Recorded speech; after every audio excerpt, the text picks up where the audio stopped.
Hey guys, Adam from Equip to Endure. I know you guys love to see a table full of knives. And so, you know what? Every year I kind of go back to this topic, this conversation, basically because a lot of things change. The conversation changed in regards to the best survival knife. What is a survival knife? And is that term even appropriate? And a lot of dialogue back and forth. And when I first started Equip to Endure 6 years ago, I kind of separated all of my knives into a couple different categories. One kind of smallest to biggest, there was kind of the pocket folder that you had. It was a utility blade. It was compact, nothing really more for that. A small type of paring or utility knife, something like along these categories. A medium size camp knife, or what we refer to as a survival knife. What is classified as a fighting or defense blade, and then your larger, big choppers and stuff like that. And over the years, for a while, I thought that category of, those 5 categories kind of encapsulated everything.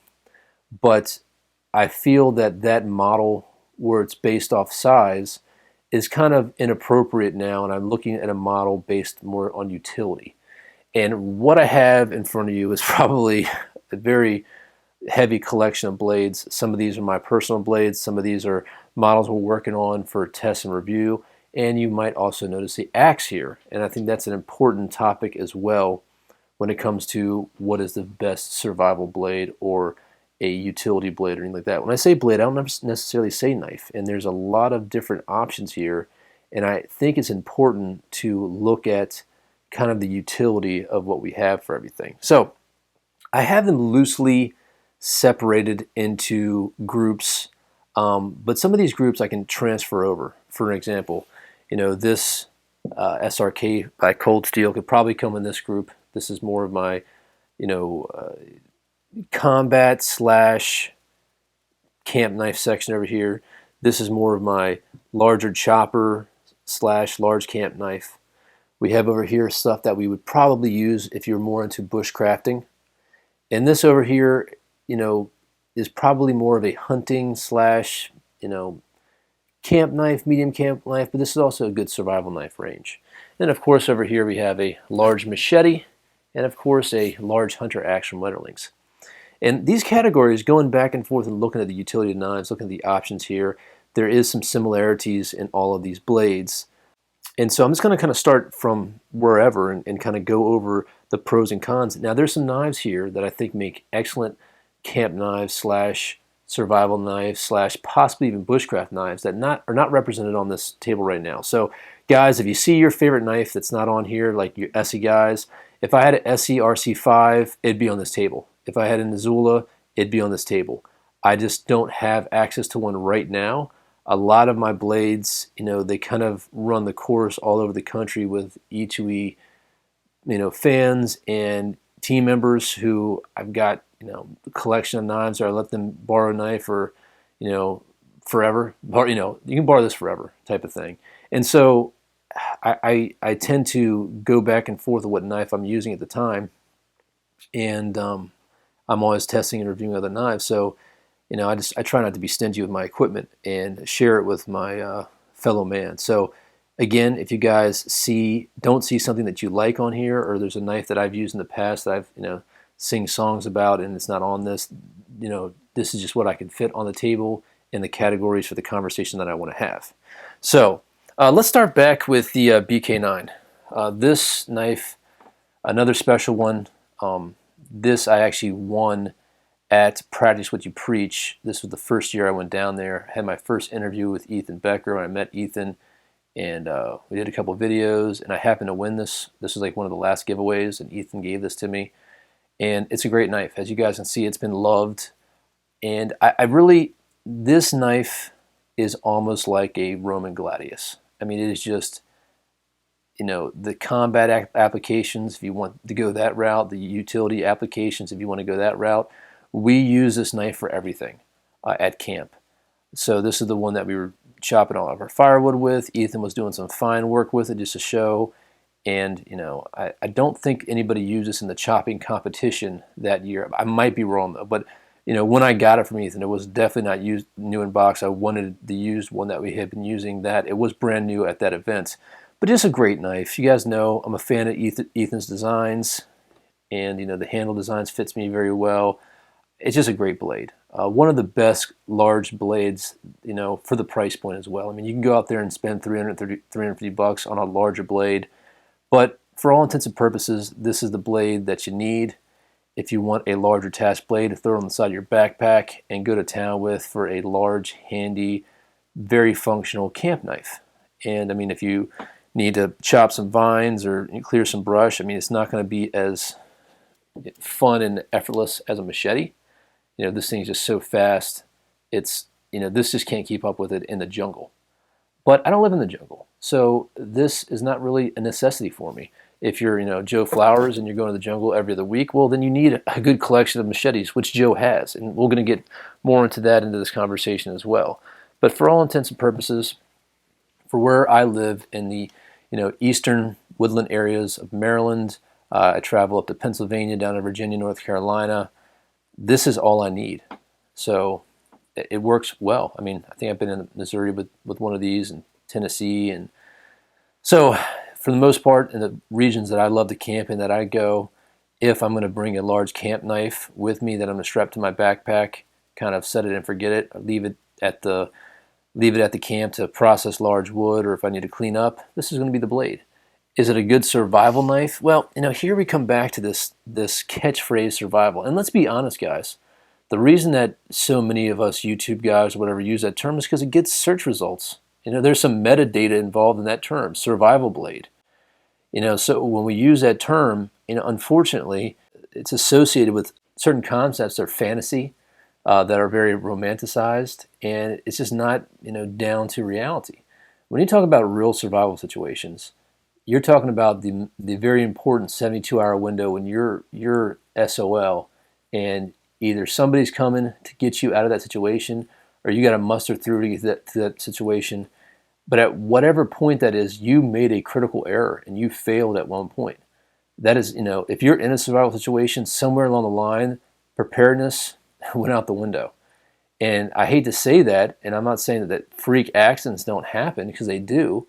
But I mean, if I'm out and about and I'm out way by myself, I have a spot on me, and I can use that thing to get somebody there within, not within seconds, but I can send that message within seconds. People know where I'm going, and I don't do crazy treks by myself in dangerous country. Not to say that even in a group something bad can't happen, but I mean, let's cut the BS in regards to the survival knife. We're talking about what's a good tool to go out and use in the woods, and that's kind of where this video is focused on. This is a great tool. It's a great tool. It's economical. It's 1095 Chromium. It's good steel. It's designed well. It's not too heavy. This isn't a 1/4 inch thick monster, and the blade geometry is great. This is an awesome tool. One of the best knives out there. So let's move on. Back to our large chopping / camp knives. And I know I have the SRK because this one does kind of straddle different areas over here, but the length of the blade is one thing I'm talking about. Let's talk about your Tom Brown tracker. All right, now this is a WSK, or Wilderness Survival Knife. This is a 1/4 inch, 2-pound piece of steel. Now, we just did a review about this knife 5 years later or whatever, and I'll say it again. This is an interesting, fun blade to use as a training aid to go out there and really see what you can do if you have this one tool option. But the one tool option is a silly concept. It is purposely putting yourself at a disadvantage to train your skills. And if that's your goal, then that's okay. Go out there and make it. It's like a Tough Mudder or a Spartan race.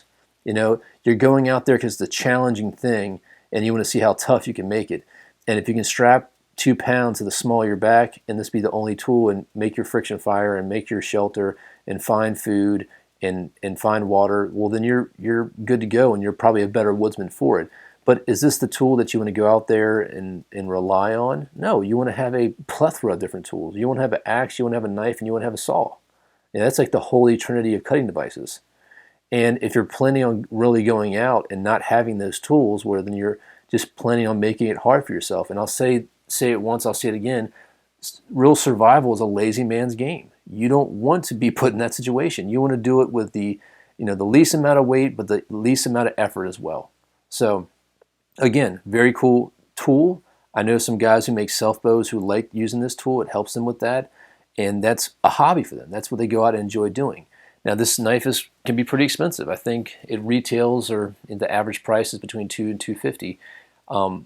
For a knife as crude as this is, and when I say crude, it's not really particularly, super awesome materials. I mean, 1095 is not bad. Micarta is not bad. It is a heavy, big piece of blade, but I mean, if I'm going to spend that kind of money, I probably want something a little bit more, customized, because I'm also a knife collector, and so that's what I look for, something that I like different aspects of it. This is, in essence, it's a jack of all trade, but it's also kind of a one-trick pony. And I know that sounds kind of contradictory, but again, I don't really see this as a functional, everyday, going out in the woods, enjoying yourself type of tool.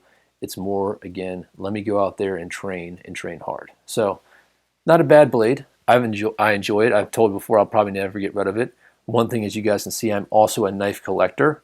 So, I have gone beyond the simple having these blades for utility. That's why I'm giving some away. But again, it's an interesting piece. It does do what it's supposed to do. It doesn't necessarily do them as effectively and efficiently as I would like. But again, if you're looking for that wilderness survival option, you want to go out in the woods and train hardcore, the way that Tom Brown preaches you should train, well, this is a good blade for that. But let's not fool ourselves. It is training. It is a certain make-believe. It's kind of like the Renaissance fair of the bushcraft world or the woodsman world. You don't need to put on armor and what else to go out there and enjoy that type of stuff. But if you want to do that, well, then this is your tool. So the BK2. This knife kind of, I think, is kind of the embodiment of that big knife culture. And that's not necessarily a good thing, but that's not necessarily a bad thing. I love this knife for a variety of reasons. But again, it's really a short blade for how thick it is. This is a 1/4 inch thick, very heavy. It's a very robust knife. We make the joke, if you want to feel a strip of Buick. Again, I do like this knife. This knife stays majority in my car, and it's like a camp knife. I probably won't take both of these out together, so I'll take one or the other. And I do love this knife. It is a good knife, and it was a good knife for my training evolution of knives. And it does everything it needs to do, but it is big. And I asked Ethan one time, I was like, why did you make this a 1/4 inch and not 3/16 or 1/8 or whatever? And he told me that nobody would buy it. He said he tried it and nobody wanted to buy it. And I was like, that's interesting. There's just that misconcept of having to have this thick steel. And we've talked about this before with our thinner models that we like. And it's just, again, one of those things where it's a great knife. I love the handle. I love the blade geometry. I love the blade shape. The only thing that's a drawback is the thickness and the weight. But again, you guys can see how much this thing is loved. I mean, this is a good camp knife. It does straddle a bunch of different functions that you see on this table. I wouldn't suggest doing any fine field dressing with this knife. But again, it's an important part of a training blade, going out there and using it. And it's another blade that I would never part with. There's just an emotional attachment to it, and it's really seen many years of service. So it's a great blade. And then the price point. I mean, you can get one of these for $60, $70. I mean, that's for what it is, for like an end of the world doom knife that you're going to rely on to never break on you. It's pretty awesome. I got to give it that. And it doesn't go too far in the weight or size category where it's unbearable. But again, it is a big, big knife, and you just got to be aware of that. Bigger sometimes isn't better.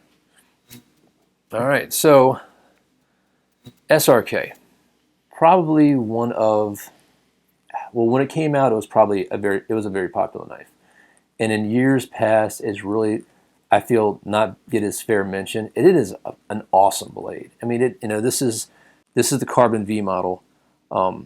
And the ones that are being produced right now, the rubber's not as good. I mean, God, this knife is probably 10, 15 years old. And it's just awesome. It still feels great. It still holds a heck of an edge. You guys can see I did a convex edge on that, reprofiled that a little bit. But just a great ergonomic design, simple design. It really is just a great knife. I mean, the only thing that you can complain about is maybe the blade is a little too far from the guard, so you're losing a little bit of leverage there for your cutting and slicing. But for a survival rescue knife, and that's what it is designed for, it's a good blade. I mean, I can't really complain. It's almost the simple aspects of this knife are great. Now, I think Falk Nevin makes a better one with the S1, and it's a better material, but it's gonna be a lot more expensive. And if you can find the carbon V1s, pick one up. It's a great piece to have. And everything about this knife, even the sheath, which I'm not really big on some of the polymer sheaths, it's a good sheath. It's a great knife. Had it for years. Another one that I would never get rid of. But it does straddle that category between a combat knife or a larger camp knife or even a hunting blade. I mean, this thing is big, but it's not so unmanageable you couldn't use it for a hunting blade or some kitchen prep. I mean, the only thing with the kitchen prep is this scar is going to get in your way a little bit because the blade's not going to be able to sit down flat right there. But it's a great knife. It's economical. Cold Steel is a good knife company. They've kind of gone into a direction of these extreme battle swords and stuff like that. Not to say they're not still making knives that are well, but they've kind of found this niche that they've been popular with, and they focus a lot of their time and energy, and that's okay. If Lynn wants to get up there and stab pigs and chop pigs in half with big broadswords, and people like that, I mean, go for it, man. Nobody else is doing that in the market but them, and if they're selling it, then hey, more power to them. But I haven't really found many other designs, and because a lot of their stuff isn't made in the States anymore, like the Chinese ones, the rubber just feels like it falls apart. The quality is not that good. The steel is not that good unless you're gonna get some of the Sanmai ones, and you're talking about an expense. And at that expense, you can just find a better design knife for the money. So, but some of these older ones are good stuff. So again, all these knives have their strong points, they have their weak points, and the BK9 probably shouldn't be in this category, but it's kind of the natural evolution of this type of series. So all of these are reasonably priced, with the exception of the Tom Brown Tracker, which is at the top, so a little bit more pricey, but it's pretty good blade, all of them. All right, so over here we have more of our combat knives / field knives. I would say that the Survive knives here probably really runs the gambit between being a good camp knife and also a combat knife if you want to. So let's talk about the strengths of these. Now we have an Arteria Rat 5, full flat grind, somewhat sharp edge on the back, slight clip as you guys can see here, some aggressive jimping. Larger handle, very similar to all the shapes of the SE handles. This is a pretty good knife. The weight isn't too aggressive.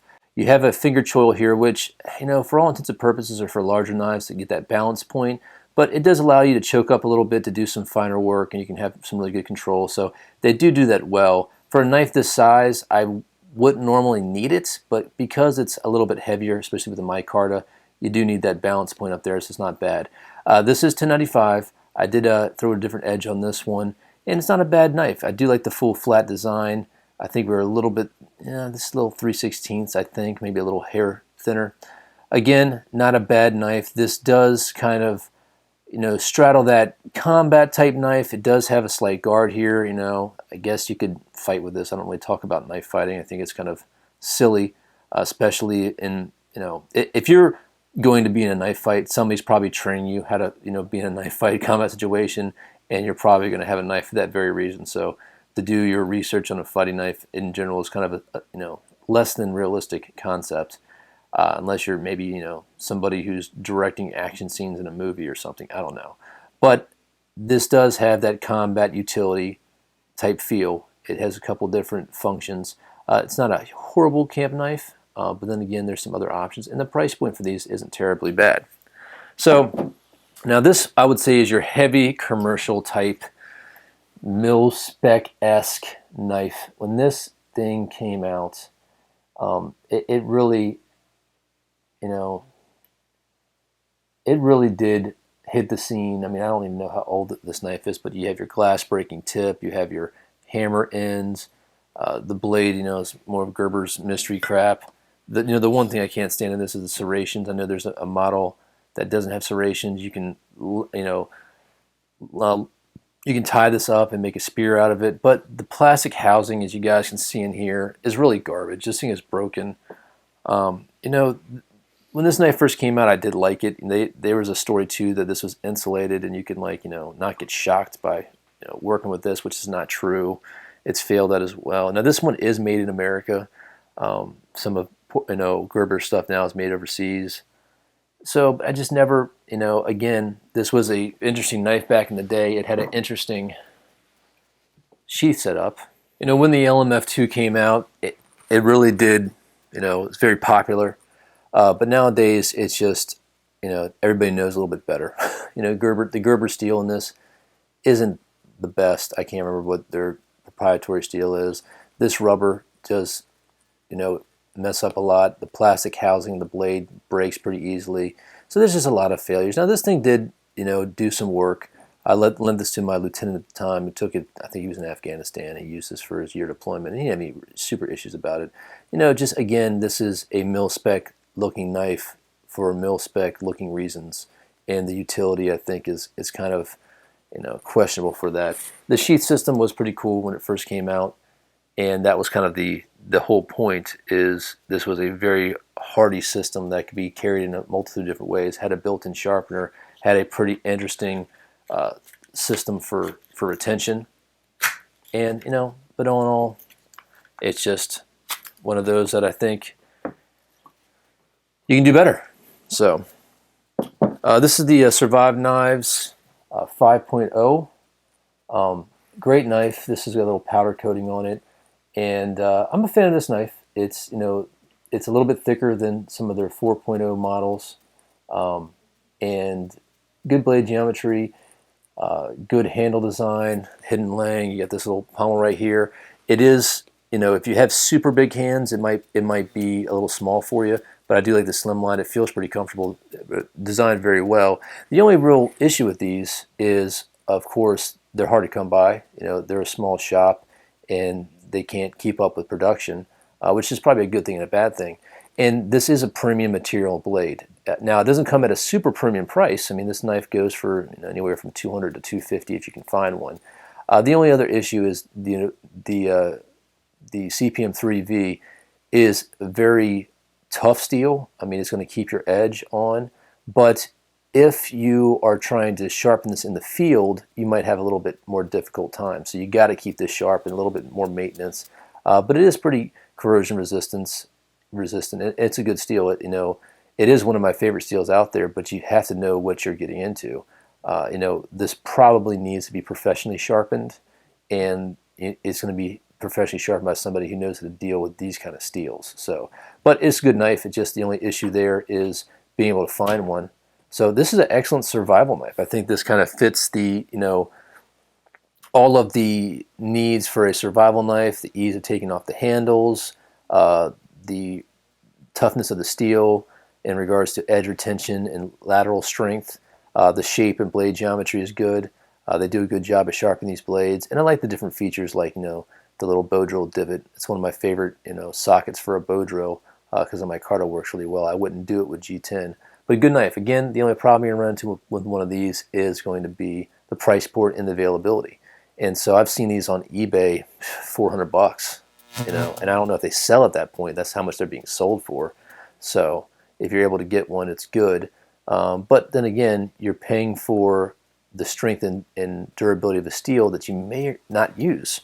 So if you go back and make the argument, something like a Becker BK2 or even something like, this Dogwood custom knife, I think this is CPM 154. You're not going to be able to do anything to this steel that you're going to need the resilience of this steel to handle, but this is going to be easier to sharpen. And that's one of the things that a lot of people need to ask themselves. Yeah, we're buying this crazy super steel, but would I buy this steel? Would I buy this knife in a 1095 Provan? Oh heck yeah, it'd be a great knife. I don't need this. I don't need this machining quality steel. But then again, if you want to spend the extra money for it, just know what you get into. It's going to be more difficult for you to sharpen. But then again, if you're not using it as much and you don't need to sharpen as much, then it's probably going to be okay. But then if you're not using it as much, why are you going to spend the money? So think about stuff like that. If you want it just to want it, or if you want to have the utility, if you need the utility for it. So these are more of our combat style type blades. You know, you can call them what you want. They do, again, go into the bushcraft type areas as well. So here we have more of our higher end stuff. I'm going to show you this one Fiddleback Forge that is actually their first production piece of their bush finger. But these blades are on the more expensive end. You know, everything going from, you know, $150 to the $500 range. And you are going to see, you know, this hunting class / maybe, you know, field knife class blade, and there's that custom area. Are you going to spend the extra money for the custom quality? Now, this is Fiddleback Forge's first production piece, and I'm thinking that Andy's going to do very well with these. You know, they're still a pretty piece. They still have a custom feel, but then again, there's, you know, definitely a simple everyday man's quality of the production feel. You guys can see, you know, I have one of his other ones here, and we've already talked about this before. I mean, there's a lot of similarities, but this is, you know, a very high-end knife. I mean, I think this is in the mid-300s, where I don't think that final price point of this is done, but it's significantly cheaper. And we'll go over that in its own video. But, you know, again, something like this, you know, if you want that custom knife feel with the ergonomics and the blade geometry, but you don't want to pay full price, well, there you go. Now, something like this, now this is a prototype of the Hawkins from Dan Eastland, and I've been using this for a while. I'm actually going to get a thinner version of this, but this is a Scandi grind. I call that a Douglas Scandi, which, you know, for my purposes, for going out and putzing around in the woods, doing some bushcraft type stuff, or just some camping, some outdoor venturing, some primitive camping, works wonderful. I mean, this is just a great blade. You guys can see it has been loved a lot. The blade shape, the handle, geometry, everything about this really works with what I going out there in the field. This has probably been my favorite knife last year, and I'm waiting for an update on this one. This one's a little thicker than I normally want. Again, this is one that Dan kind of sent me to prototype and test out, and it's done very, very well. Now, this AA Forge flat grind, amazing blade. He sent me a couple Scandis. Now, we're getting into the area here where I just think the most utility comes from. And, you know, this is something that works well for some heavier jobs, works well for some small jobs. You know, if I want to bust up some kindling, am I going to chop down a tree with this knife, guys? No. That's why I have my axe. Am I going to go and be batoning a bunch of big logs with that? No. That's why I have my axe. I will be batoning some small kindling for my fire, and there's nothing wrong with that. You know, this is the knife that's going to be pulled from my hip over and over again to do different tasks.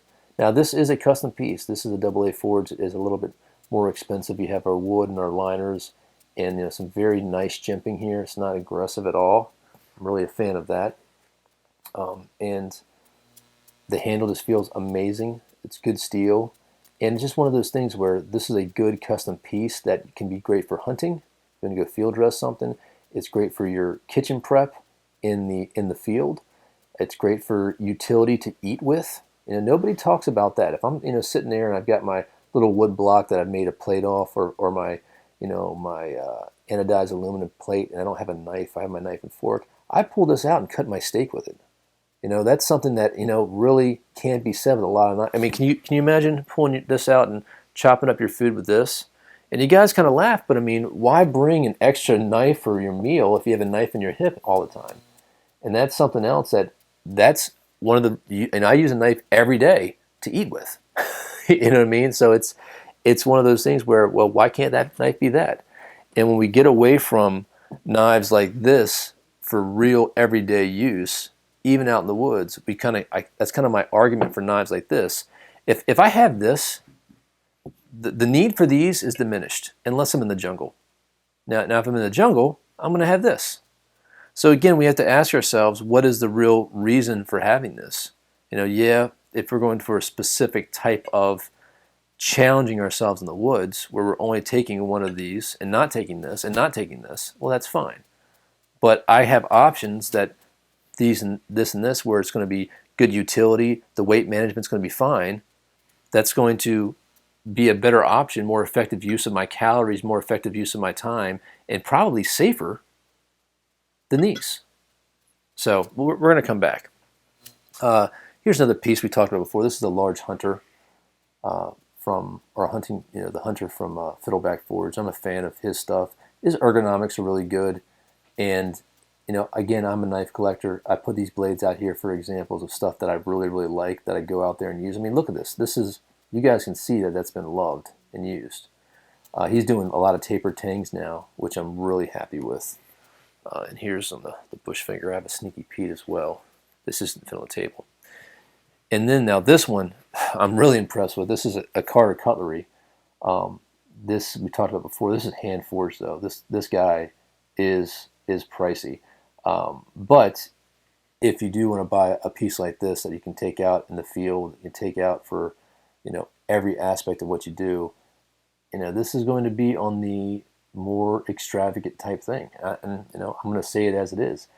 Not everybody needs this knife. This is a small custom piece that there's not going to be many like that. And if you're a knife collector and you're collecting, but also you want to go out there and use these blades, here's an option for you. Really feeling this knife. It feels really good in the hand. There's some features of it that it's not a bushcraft knife whatsoever. I would say that this is more of a small field utility knife, maybe a hunting knife. You can use this in prep for kitchen and stuff like that. Carter Cutlery does do a lot of kitchen knives, so there is definitely some aspects of that can be used here. It's got a nice wide belly, lightweight. You have your wood and your carbon fiber, some red liners here, and a tapered tang to reduce the weight. I can't express to you how, Scatty Lobo, for those guys who have had the pleasure to meet him, he's a great guy, and he is a fanatic with a tapered tang. He will not buy a custom knife. He will not buy a knife unless it has a tapered tang, at least the last time I talked to him. But great knife. We'll be doing some more with this. I've already had some fun with that one for some kitchen prep stuff, and we'll be going through some stuff with that. But these guys right here, again, there are some economical choices. You can get some of these blades in the $100 zone or the $500 zone. Now, I'm not saying go out and buy this. I didn't purchase this knife. This was sent to us, and we'll be doing a test and review, and we'll be sending that back. But I do feel that if I had the disposable income, or if I wanted to make an investment on something like that, that it'd be my choice. Like if I picked this knife up, if I was at a knife store and I picked this up, like, oh, this is the one, and you want to invest it. I've spent that kind of money on blades or other toys before. I mean, it's probably less expensive than the last pistol that I bought. So over here are more of our bushcraft knives, our smaller utility blades. Now I do have a large one here. Now this one could go into this category. It could, I probably wouldn't put it in this category or this category. The reason I chose this is because it is more of a historic, accurate piece. It's kind of a frontier, maybe a trapper type design. Nothing that somebody couldn't go out there with old hickory and reproduce out in the field for a larger type blade. This is a 1/8. This is a diving sparrow knife, and this is the Northern Survival Tool. Awesome blade. We got this sparrow's crown right here with a slight secondary bevel. Nice little edge. It's got some good length on it, which you kind of forget after using smaller knives like this, how much that extra length does help you in some of your tasks out there. The only issue that I had with this knife is, the profile that I had from this knife wasn't exactly the same as I had on another knife. And it's not a bad knife by any means, but I kind of don't use this as much, and I want to work on this a little bit to get it to where I want. But it's a great knife, another custom piece. This is a full flat convex from Dogwood. This is another good knife, very on the thinner side of the blade. I want to say that's 5/32. Very effortless cut, very good blade retention. When you're talking about something that thin, you're going to be cutting through stuff like a lightsaber. Very light. That's the other thing. It's just a light blade. It's not going to add too much on you. You guys can see the little fire cord lanyard. Now the neck knives, which can actually fit these or these. All right. Guys, I hear people talking trash about Moras or other small blades. I mean, this is all Cody Lundin uses. You know, tell me that guy doesn't know a thing or two about survival? Get out of here, man. This is all he uses. I mean, he's probably had a mower like this that has gone all around the world. God knows how many survival situations. And, you know, Cody puts himself at a disadvantage anyway with some of the clothes that he wears. Now, he's a tough dude for doing it. And, I mean, he's conditioned to do it. He's in good shape. But, I mean, this is all he takes out there. And I kind of, you know, tell the person, you know, hey, man, if you don't think that a mower is a good knife for some survival training and whatnot, I'm sorry. There are people out there that are doing it. Now, I'm not saying that it's the right choice for everybody. Obviously, he has the skill set to do a little bit more than the average bear, and he knows how to use his tools properly and not put too much strain or stress on them that they'll work well. But it is what it is. Now, a small little neck knife like this, the utility is just so, I mean, having one of these on you and be able to make all those small little cuts, field dressing, and all this other utility, a great knife for eating some kitchen. It's a little small for kitchen prep, but it's not that bad, especially if you're, you know, probably using, you know, cutting up and chopping up smaller vegetables and stuff that you find. Another great choice. Again, the weight is so small. It's like it doesn't, it's not, there's no tax on it. There's no weight tax for carrying something like this, but the utility outweighs it. And this is another custom piece that's kind of a bushcraft. This is a convex edge blade from Blind Horse Knives. The handle is a little thick. It is a little heavy. That micarta is a heavy weight, but it's just a nice blade. I just threw that in here for another option. And then last but not least, you have your machete. This machete is from Fiddleback Forge. We'll be doing some videos with this. I'm waiting for some greenery to grow. We're going to be blazing some trails on a buddy's property, so we're waiting it to grow over just so I can have some fun with this and go out there. And of course, if you're in a jungle or subtropical area, this is mandatory equipment. I'm not going to argue that point. I mean, if you're in the Northwest or the Northeast, you're going to need something like this. If you're down South America, you know, even Florida where Madison's down there living, you're going to need a machete. So a lot of different options here, guys. I don't think there's a bad knife on this table, with the exception of this is probably the worst knife on this table. And then to follow that, unfortunately, is probably going to be the Tom Brown tracker. I know what you guys, you know, some of you guys are going to hate it. I'm just being honest with you. I mean, these two I can, you know, probably have the most negative things that are associated with them, with the exception of maybe the price point for some of the custom knives where we're getting into the $150, $200, $250, $300, $450 mark. And then we have some options on here that are, you know, $15, $20. I think the economic options here are going to be things like the Becker. They're going to be the most, you know, you get the most bang for your buck, the most knife for your buck. You know, something like an axe I think is going to pay in dividends as well. So, you know, just kind of bring this all together, guys. When you're looking at your blade options, when you're looking at what you need the blade for, there's all different aspects. Are you going to be doing some more bushcraft? You want something lightweight? I mean, this kind of doesn't have a category. Maybe I'll put this over here. You know, it's not a production knife. Maybe it should go over here. But, you know, lightweight, you can find less expensive options. You can find custom options if you want to invest in a custom piece. Like this is an heirloom piece. These are heirloom pieces. This is definitely an heirloom piece. You know, this is, you know, I don't want to say disposable. You know, I like that knife to last me for a while. But I mean, if you break it, if you lose it, you're out $15. You go buy another one. You know, you buy two, throw them in your pack. Again, the tax weight is not very high. You know, some of these bigger blades, you know, especially these three up here, I probably should separate those a little bit. You know, they're not going to have as much utility per their weight as some people will lead you to believe. And, you know, I'm not saying that I wasn't one of them. At one point, I thought that the Becker BK2 was the ultimate option. You know, I felt that way. I mean, when I bought this knife, the reason I paid for this, I thought this was the ultimate option. I fell victim to very good marketing, you know. These guys over here, while they have a more mil-spec feel and design and look, you know, there's other options here that have better blade geometry that are going to be more effective and efficient cutters. We do have some really good durability, but if that durability is going to come with a tax for sharpening in the field. Whereas something like this, I can literally, you know, sharpen on my pants. You know, if I have a pair of cotton jeans up and down my leg, strap it up for a little bit, and it's good to go. The same thing with some of these Scandi options, you know, like this. This guy's going to be very, very easy to sharpen with some sandpaper. I'm not going to have that effect with this. And then last but not least is the larger proper tools that you need for your region where you're living. You know, investing in a good machete or two good machetes, investing in a good axe, and taking the time to learn the skill set to manipulate both of these items. You know, Robert Oliver makes a good point in a conversation about survival, how, you know, a guy thinks that this is like the ultimate survival knife and everything. But if you're in a survival situation and you're stressed and you're scared and, you know, it's dark, the last thing you probably want to be doing is swinging around haphazardly a large item like this. And that goes the same with the axe. And never use an axe at night. That's a rule.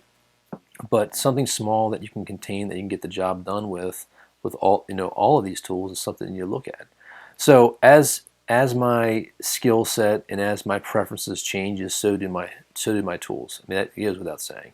And also, you know, guys, there's something to be said with the aesthetics, with the, you know, enjoying that piece if you're a collector as well. So I wouldn't snub my nose at that. If somebody chooses to buy, you know, a $250 knife over a $100 knife, because they're, you know, they're going to get the use out of it, and also they're going to enjoy the aesthetics. I mean, I am a knife collector. I mean, I don't need a little curly Q into my knife. That is extra. There is no utility in that. Well, the section that is probably some high carbon steel that I could probably get a spark from if I had some flint.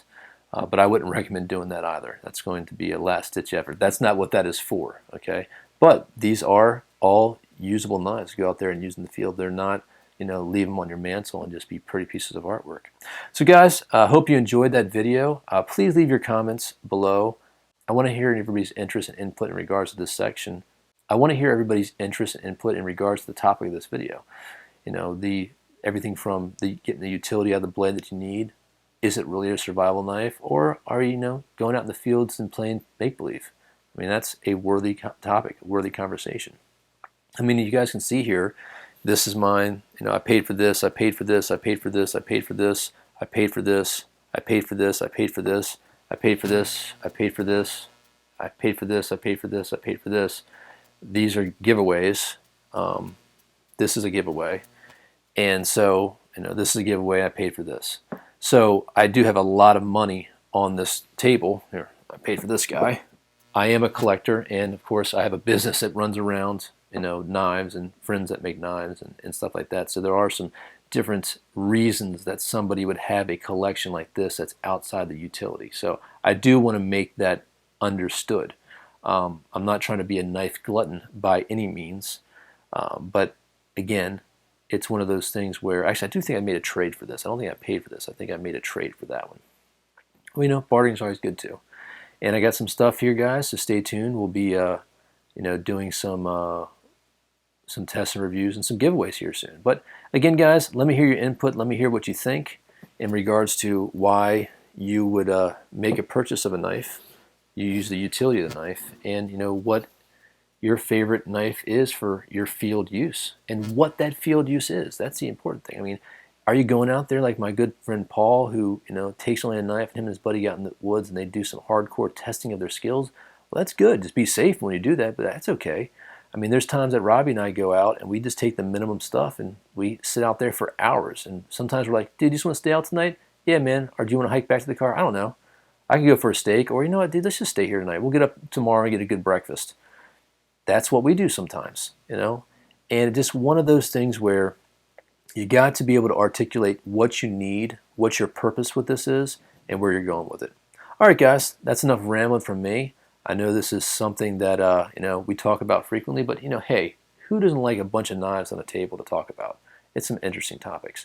Guys, leave your comments below, and we'll talk to you real soon. Adam from Equipped Indoor. If you have any questions or comments, please email me at adam@equippedindoor.com. Make sure you guys check out the website at www.equippedindoor.com. Some great stuff going on there. We'll do some giveaways on there really soon, and some additional videos and podcasts and articles you can't see on YouTube. Go ahead and sign up and become a member. We'll talk to you real soon. Take care, be safe, and remember, if you're not always prepared, you're never prepared. Thanks.